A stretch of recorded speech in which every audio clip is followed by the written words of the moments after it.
sorry for the delay. In typical style, HPD, so we're getting the press information right now from the news. The family is getting it right now from the news. We don't have it from the police. So as soon as we print one of your articles and we go through it, we'll be in here to talk about it. They haven't received any word before this press conference. You're hearing it from us, this information? We're reading it off the computer from one of your news stations right now. Now, I just had a conversation on my way here today with Chris Jackson, who's the Sergeant PIO over Huntsville Police, and I asked him to make sure I get this information so that I can deliver it to the family first. But instead, they're reading it off of the screen from the news. Please put that in there.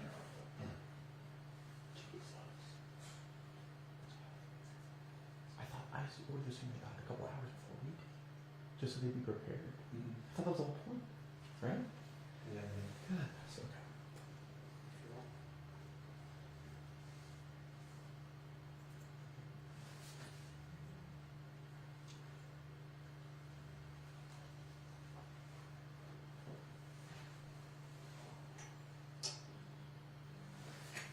This standard's gonna be so much better than before. Just gonna be looking at my phone the whole time. Probably from you, you can just use that. Pictures of Yeah, I may have someone create something. pictures of Ronald.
I'm burned out with that. Go step outside, man. I'm checking our script right now because I gotta go live in 50 minutes. In 50 minutes. Oh, God. Yeah, so this whole development isn't ideal. I have a little bit more time, but they just told me that like the majority of the update is going to be read up by our anchor. So Gotcha. I feel like it's probably important to mention the fact that they weren't told. yeah, I'll probably mention. Why would that? I don't understand. How? Huh? I'm laughing. I can't get it last. No, I'll tell you after.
Hey, Steven.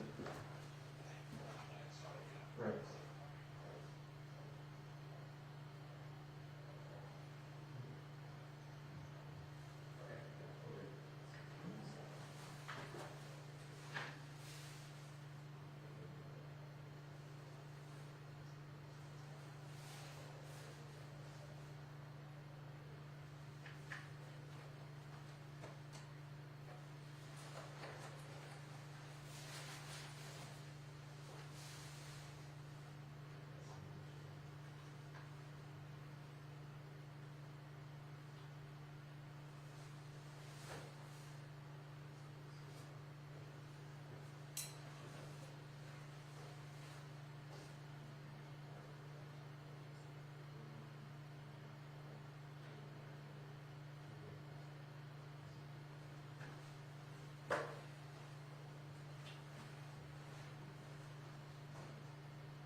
My name is Troy Styles, Troystyles. I'm with Blunt Force Media. We have been the media representation for the family since this case began. We're 54 days into this investigation. Mr. Dumas originally was reported missing shortly after he was noticed by his family to be missing, which was completely out of character.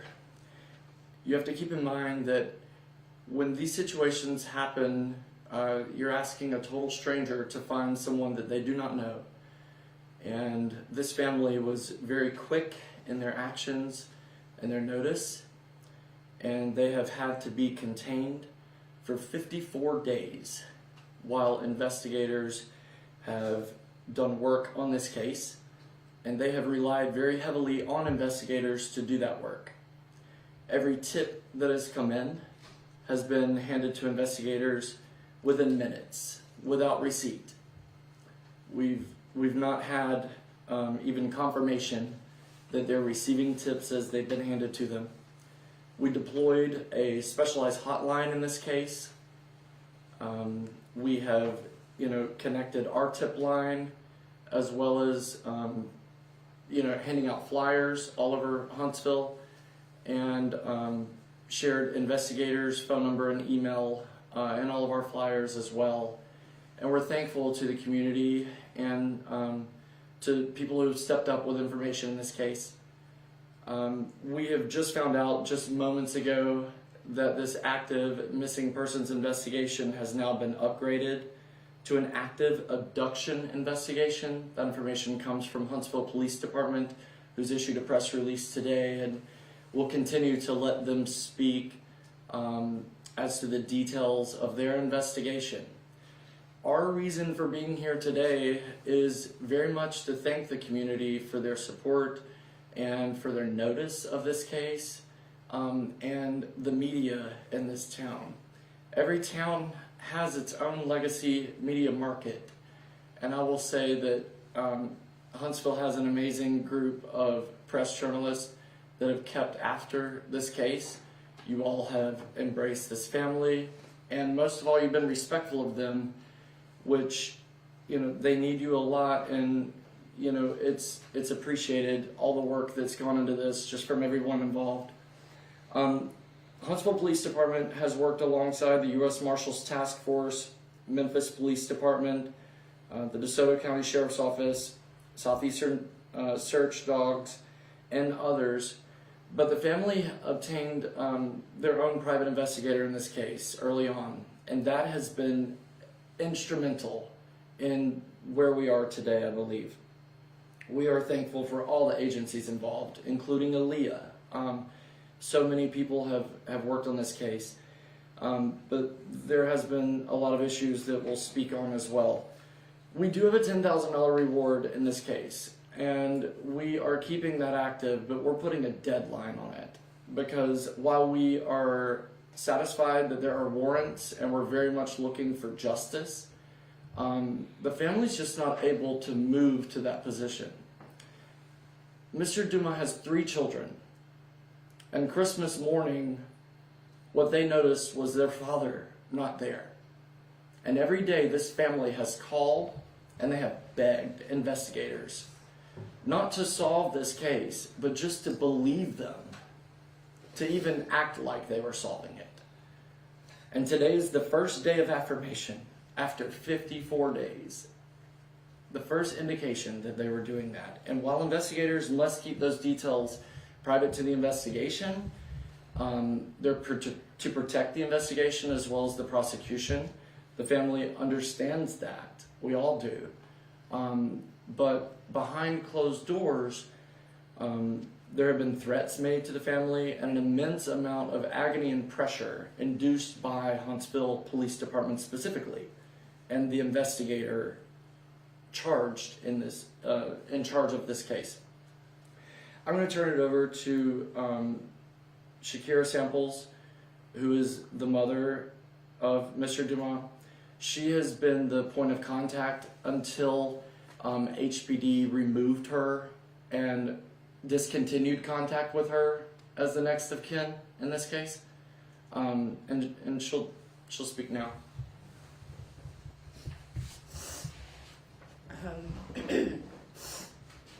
My name is Shakira Samples, and I am the mother of Ronald's oldest child. I do want to start out by expressing gratitude to all the agencies involved: Huntsville Police Department, Memphis Police Department, the FBI, U.S. Marshals, Alabama Law Enforcement Agency, the media, and most importantly, the community. We appreciate your dedication, assistance, and attention throughout this investigation.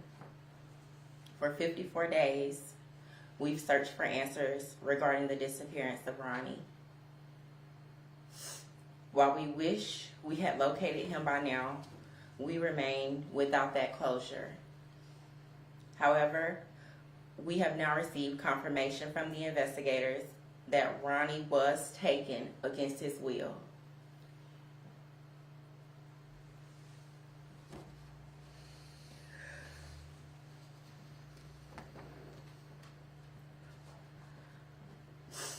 This long-awaited acknowledgement affirms what we have known from the beginning. As we've told the media, investigators, and everyone involved, he's a devoted father. He's ever present, and he would never walk away from his children. While law enforcement now has recognized the reality of this case, that foul play was not initially acknowledged, the family has been under immense pressure to remain silent about our concerns.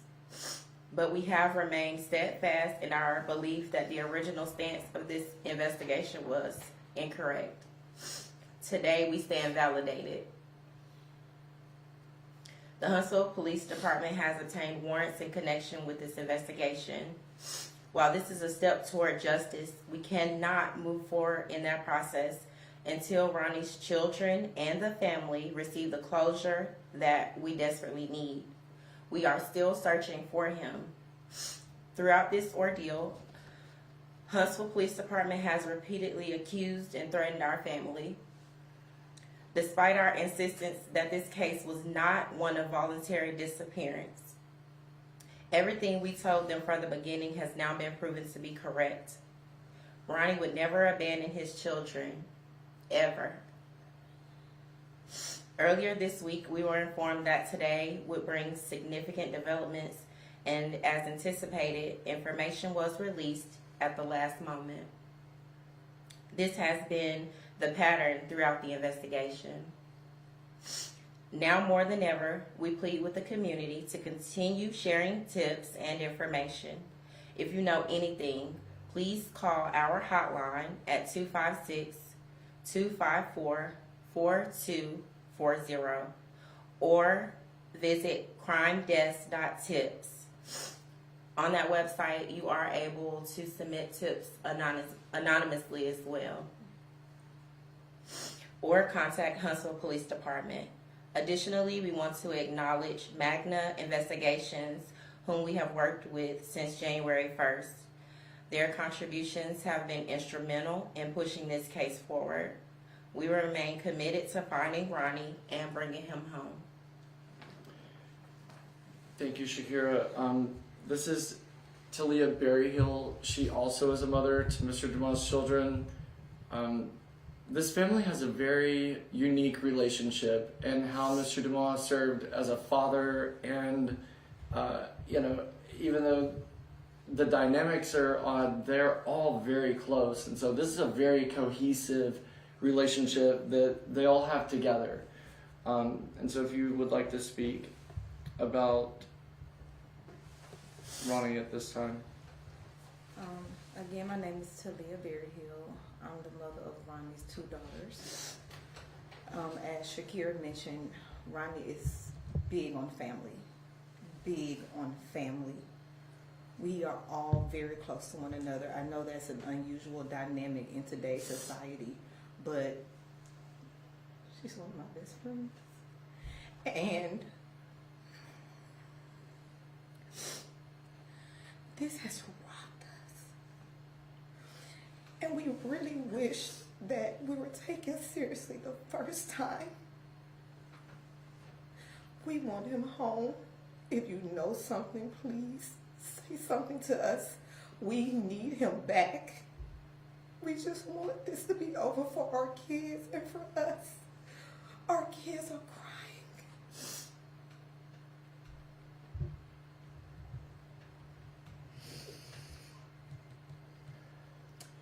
Our hotline is open again at 256-254-4240. You can dial 0 and be connected straight to Huntsville Police Department's dispatch, or you can leave your message there. That goes directly to investigators immediately the moment you finish your message. You also can go to www.crimedesk.tips. That $10,000 reward will be attached to that hotline in crimedesk.tips. And that is valid until February 28th. On February 28th, we will reassess a new deadline date if we need to. But we are willing to pay $10,000, and that is for information leading to Ronnie's whereabouts. We do not have any indication as to whether Ronnie is alive or not, but we want him back regardless, and we will pay the $10,000 to whoever gives us that information. So we urge you to think about it and to give us the information if you have it, if you think you see him.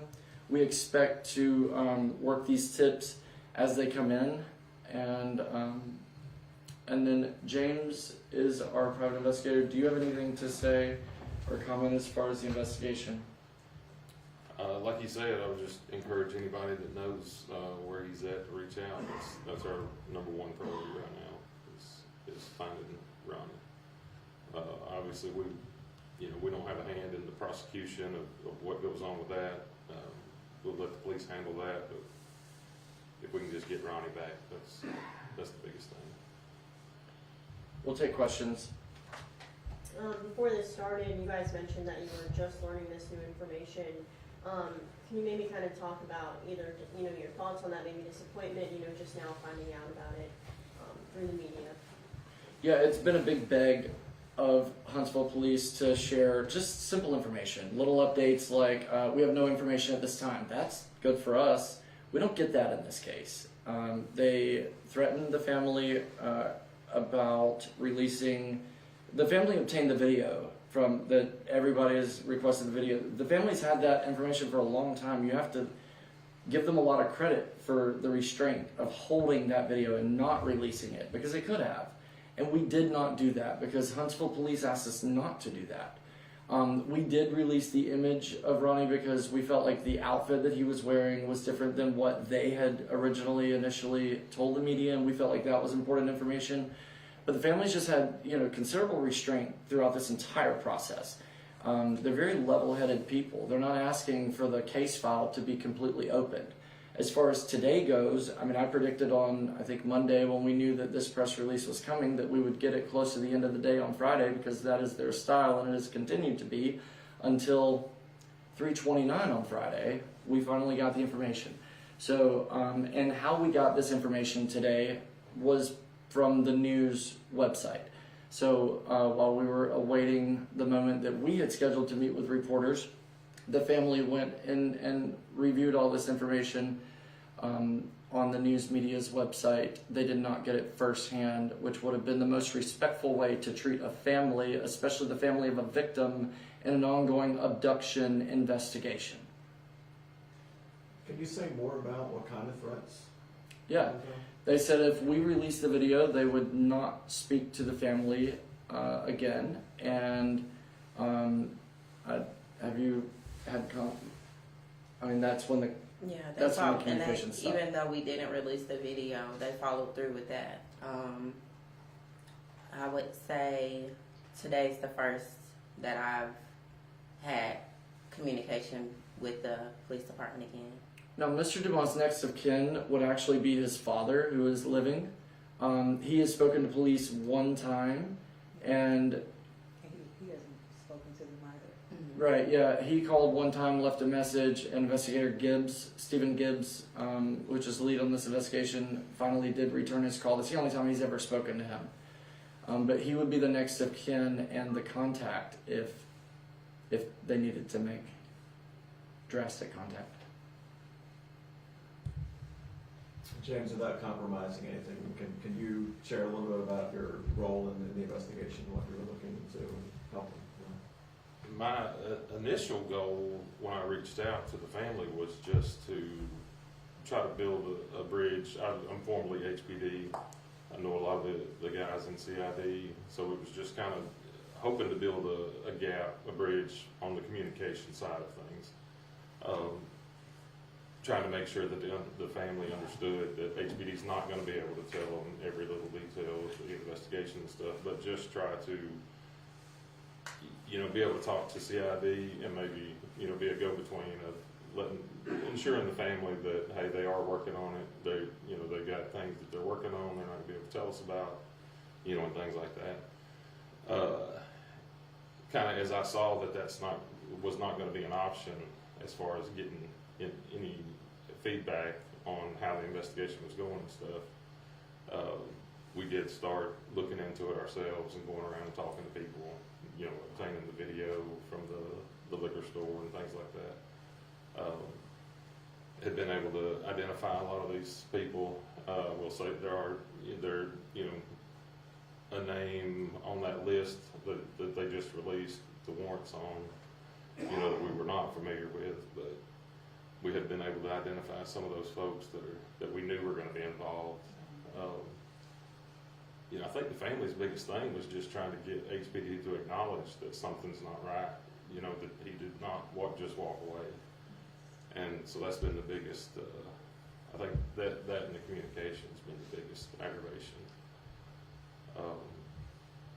But no, I would say I was not successful in, building the bridge between, on the communication, and that was the biggest thing. In a missing persons case, one of the most important things for police, I think there's a lot to be learned here on both sides. I don't think HPD is a bad agency. I don't think they're bad people. I just think they're not willing to admit that something was wrong and that there's a lot of learning that can be done here. And hopefully that opportunity happens. So I do this daily. This is what I do for a living. And I can tell you right now that in a missing persons case, the first thing every agency needs to do is put their logo on a flyer and acknowledge this as a missing persons case. How we got involved in this case was the family was begging for people to report on it. They were upset because they couldn't get it reported on. Well, a lot of people think people are missing when they're really not, or it's not really an active investigation. And so just getting them to even acknowledge, well, Mr. Dumas went missing on the 15th. It was figured out on the 16th when they found his vehicle. He was reported on the 17th. He didn't get listed into NamUs, which is the National Missing and Unidentified Persons System. It's a government system. Until December 26th, I think a press release came out and said this, they did it a little earlier. It went live on the 26th.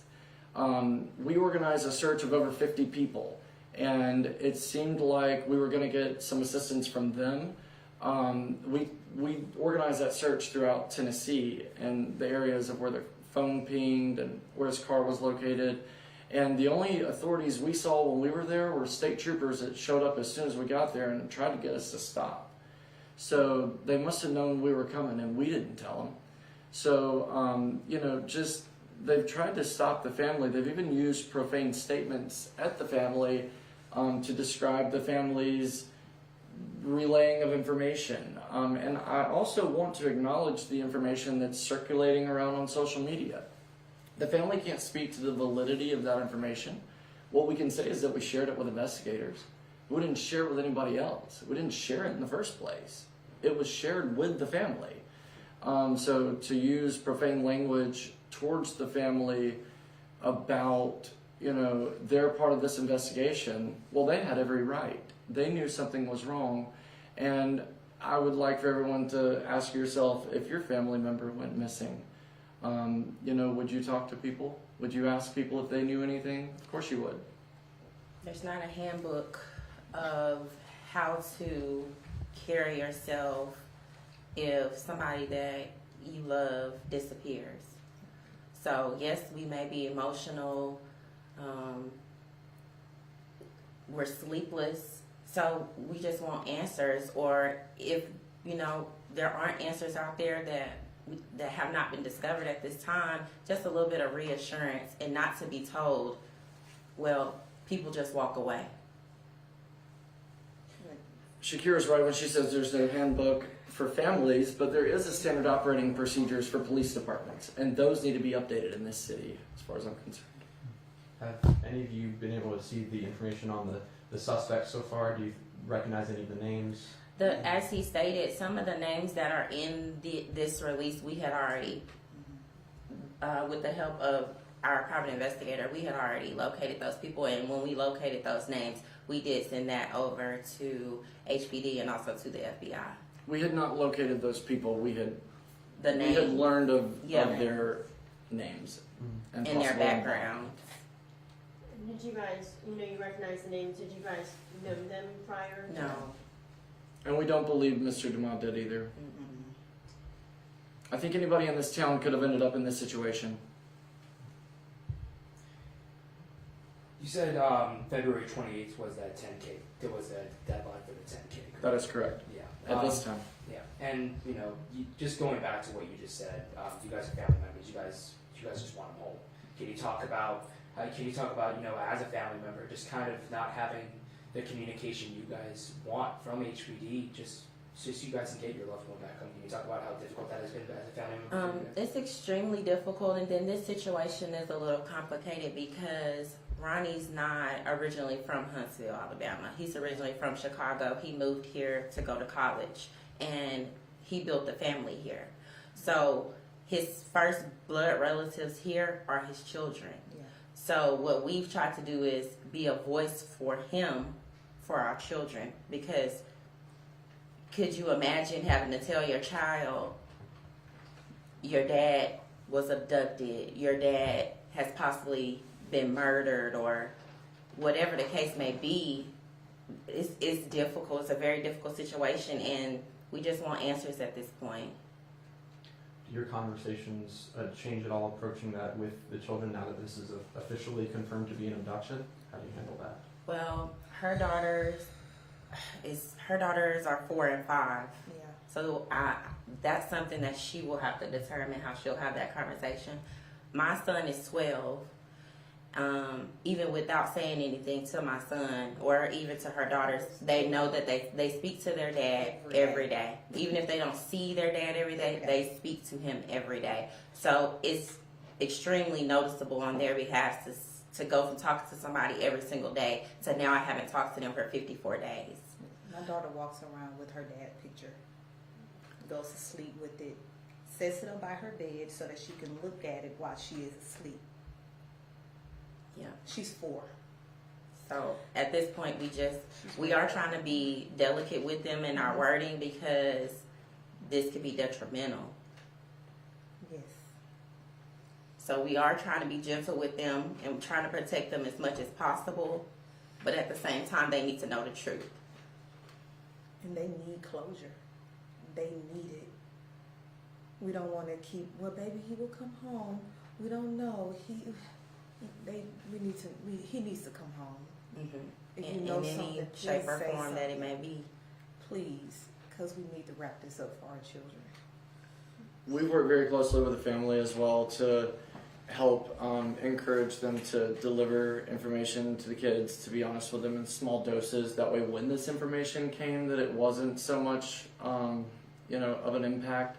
And I believe over 54 days, it's become very relevant in their minds. And this family has a long road ahead of them. Justice is not a quick thing, but just standing here in this room today is huge progress.